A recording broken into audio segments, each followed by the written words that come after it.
A felicidade da sua vida depende da qualidade dos seus pensamentos.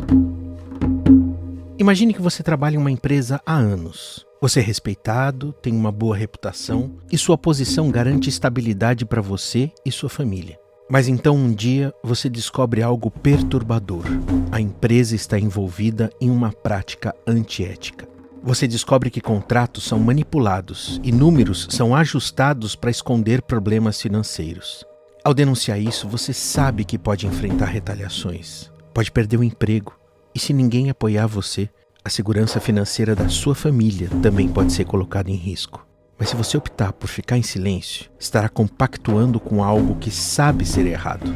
Dilemas como esse não são exclusivos da nossa era. Há quase 2000 anos, Marco Aurélio, o imperador romano, enfrentava dilemas também. Como líder, ele precisava tomar decisões que afetavam milhões de pessoas, e suas escolhas nem sempre eram populares ou fáceis. Mas em suas reflexões, ele buscava respostas para agir de forma justa, guiado por princípios imutáveis.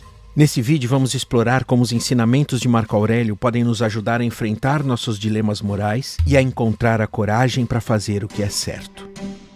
Não perca tempo discutindo sobre como deve ser um homem bom. Seja um.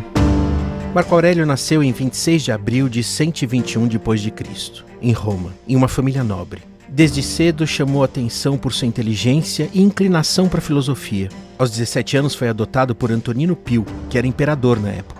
Essa adoção o preparou para se tornar o futuro governante do Império Romano. Enquanto se preparava para governar, Marco Aurélio recebeu uma educação exemplar, cercado pelos melhores mestres em retórica, direito e filosofia, especialmente o estoicismo, que moldaria profundamente sua visão de vida. Marco Aurélio assumiu o trono em 161 d.C., governando ao lado do seu irmão Lúcio Vero, em um período que logo se mostraria turbulento. Guerras nas fronteiras, uma devastadora epidemia conhecida como peste antonina e crises econômicas colocaram o império à prova. Lembre-se de quão breve é o nosso tempo. Use-o com sabedoria, como um soldado em combate.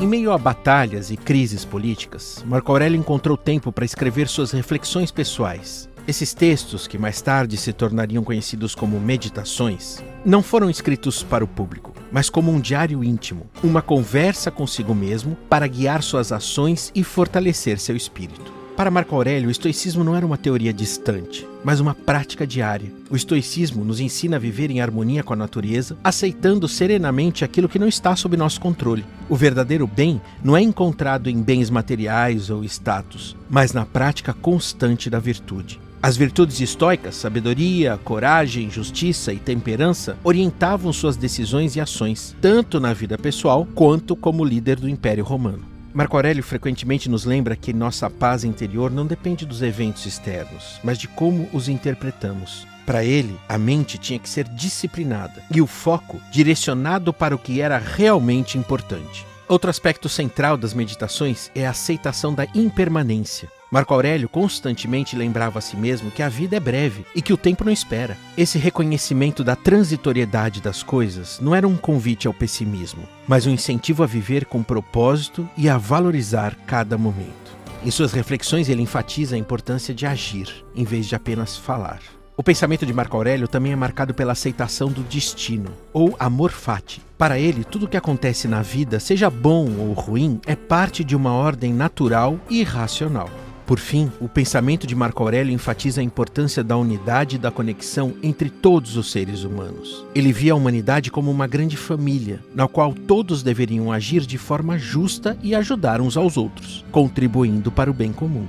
O livro é dividido em 12 sessões, cada uma refletindo sobre temas como a brevidade da vida, a importância do dever e a prática constante da virtude. Não são capítulos organizados de forma sistemática, mas pensamentos soltos que juntos formam um guia atemporal para quem busca viver uma vida mais plena e serena. Tudo o que ouvimos é uma opinião, não um fato. Tudo o que vemos é uma perspectiva, não a verdade. Nos séculos que se seguiram, o pensamento de Marco Aurélio ecoou na obra de filósofos como o Santo Agostinho, que apreciava a ênfase estoica no autocontrole e na virtude, e Tomás de Aquino, que integrou aspectos do estoicismo em sua filosofia moral. Mais tarde, o ensaísta Michel de Montaigne escreveu que considerava Marco Aurélio um de seus guias espirituais, inspirando-se nas meditações para enfrentar suas próprias dúvidas existenciais. No século XIX, Nietzsche criticou aspectos do estoicismo, mas reconhecia o valor de se viver de acordo com princípios fortes e a aceitação do destino, algo que ele incorporou em sua própria filosofia do amor fati. Além dos filósofos, os princípios estoicos de Marco Aurélio foram aplicados por líderes que enfrentaram grandes adversidades. Nelson Mandela, por exemplo, durante seus anos de prisão, estudou filosofia estoica, encontrando resiliência e sabedoria para suportar as dificuldades e continuar lutando pela justiça. Se não é certo, não faça. Se não é verdade, não diga.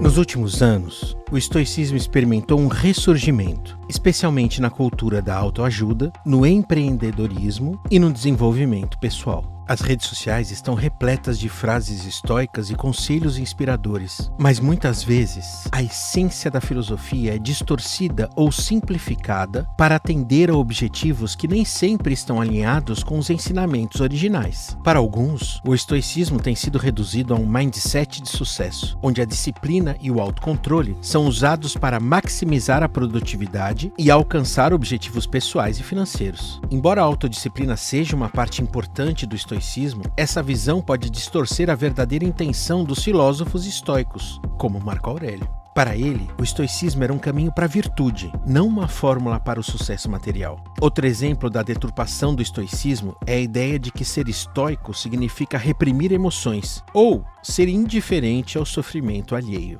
O verdadeiro estoicismo não ensina a ignorar os sentimentos, mas a entendê-los e não a ser controlado por eles. A ideia é agir com sabedoria, sem deixar que as emoções momentâneas distorçam a razão ou afastem a prática das virtudes. Enquanto alguns usam o estoicismo como uma justificativa para ser insensível ou buscar a autopromoção, Marco Aurélio nos lembra que a verdadeira prática estoica é ser uma pessoa boa, justa e virtuosa, independentemente das recompensas materiais ou das expectativas dos outros. Você sempre pode ter o controle sobre ser puro, modesto, uma pessoa simples e natural, uma pessoa justa e devota. Apesar de toda a sabedoria e virtude que Marco Aurélio cultivava, sua maior falha talvez tenha sido na escolha do seu sucessor.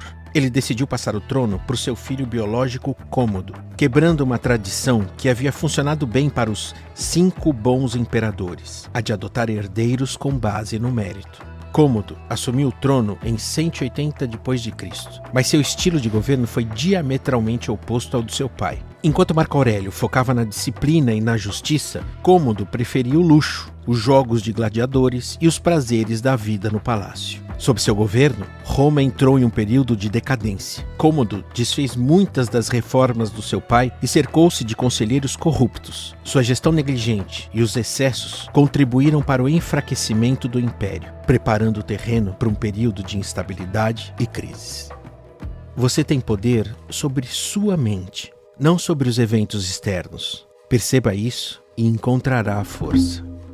E esse fato da biografia de Marco Aurélio nos traz de volta ao dilema moral que apresentamos no início. Você descobriu uma prática antiética na empresa onde trabalha. Denunciar pode custar o seu emprego e colocar a segurança financeira da sua família em risco, enquanto o silêncio significa compactuar com algo que você sabe ser errado. Como Marco Aurélio lidaria em uma situação como essa? E você, o que faria? A resposta não está em seguir uma fórmula ou regra, mas em entender o que significa agir com virtude para você, à luz dos princípios que exploramos. Seria mais corajoso denunciar e arriscar tudo ou manter o silêncio para proteger aqueles que dependem de você? Marco Aurélio nos oferece uma bússola, mas a jornada é sua. Como você resolveria esse dilema? O que você considera o caminho mais virtuoso? A alma se tinge com a cor dos seus pensamentos. As meditações de Marco Aurélio não são apenas palavras registradas em um pergaminho antigo. Elas são um chamado para agir com coragem, viver com integridade e buscar a paz interior, mesmo em tempos de incerteza e caos. A decisão de agir conforme os nossos princípios não é sempre a mais fácil, mas é certamente a que traz mais paz. Marco Aurélio nos mostra que, no final, o que realmente importa é viver de acordo com nossas virtudes. Você quer aprender mais sobre os ensinamentos de Marco Aurélio? Comece lendo Meditações e descubra como os princípios do estoicismo podem transformar sua vida. Compartilhe esse vídeo com alguém que está enfrentando um dilema ou que poderia se beneficiar da sabedoria estoica. Junte-se a nós na conversa sobre como viver uma vida com mais propósito e serenidade. Obrigado por assistir a esse vídeo e até o próximo.